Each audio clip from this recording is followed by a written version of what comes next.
अस्सलाम वालेकुम, कैसे हैं आप लोग। हम लोग आज बात करें एनर्जी ड्रिंक्स के बारे में कि क्या हमें एनर्जी ड्रिंक्स पीनी चाहिए या नहीं पीनी चाहिए। जो लोग लेबर वर्क करते हैं और जो एथलेटिक्स होते हैं, it's absolutely fine for them to drink it because they need instant energy.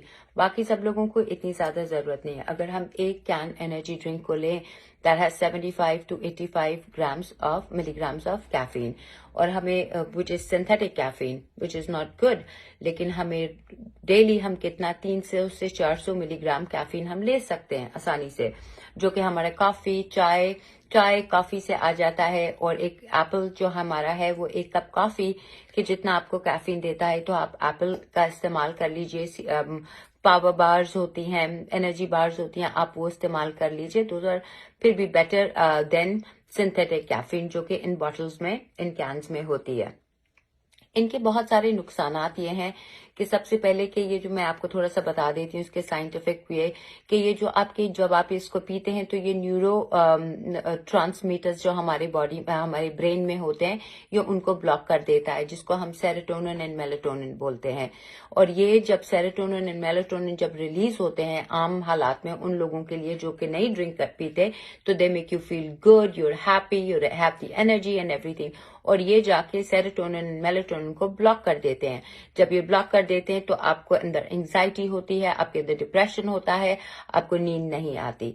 इससे आपकी बोन को वीकनेस होती है क्योंकि कैल्शियम की एब्जॉर्प्शन होने नहीं देता, विच इज जिसके बाद लेटर ऑन ऑस्टियोपोरोसिस आपको हो जाता है। और कौन नहीं ले सकते। कैन में लिखा हुआ होता है कि children should not consume, but बच्चे बहुत ज्यादा पीते हैं क्योंकि उसमें कोई एज नहीं लिखी हुई, लेकिन children should not consume these things and pregnant ladies should not consume, nursing mom should not consume. जिनको ब्लड प्रेशर है वो नहीं पीजिए, ऐसे उनको नहीं पीना चाहिए क्योंकि ब्लड प्रेशर बहुत बढ़ जाता है इससे।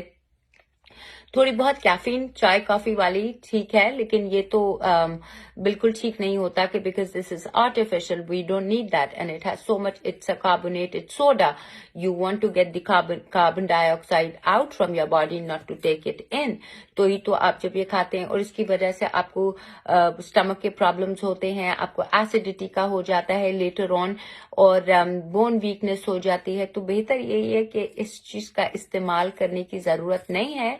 Yes, once in a while आपने पी लिया सोशली, तो इट्स फाइन। जैसे same goes with the diet, sodas and everything सब लोग पीते हैं बिकॉज डाइट के लिए सब कहते हैं कि इट्स 0 कैलोरी, हम पी लेते हैं, इससे कुछ नहीं होता। लेकिन you don't want carbon dioxide in your body, इससे आपको इनडाइजेशन होता है। तो ये आप देखते होंगे कि जब आप पीते हैं तो आपको फौरन डिकार आ जाती है, विच इज लाइक कोई अच्छी वाली डिकार नहीं होती, वो हाजमे की डिकार नहीं होती, वो कार्बन डाइऑक्साइड की डिकार होती है। So it's better to avoid these things. आप एप्पल खा लीजिए, उसमें 1 कप कॉफी के जितना कैफीन है, और अपनी चाय कॉफी से आप अपना 300 से 400 मिलीग्राम कैफीन पूरा कर सकते हैं। तो I would suggest keep it to a side, इसकी जरूरत नहीं है। You guys take care of yourself. फिर मुलाकात होती है नेक्स्ट टॉपिक के साथ। बाय।